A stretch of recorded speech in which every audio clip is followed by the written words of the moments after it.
बसा बसा.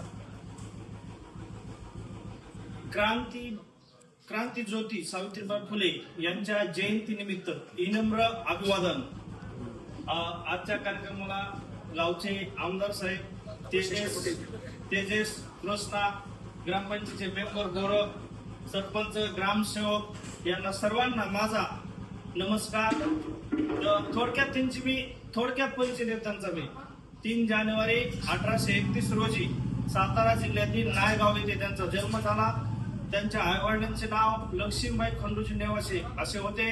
त्यांच्या पतीचे नाव महात्मा ज्योतिराव फुले हे होते. सावित्रीबाई फुले ह्या भारतातल्या पहिल्या शिक्षिका होत्या.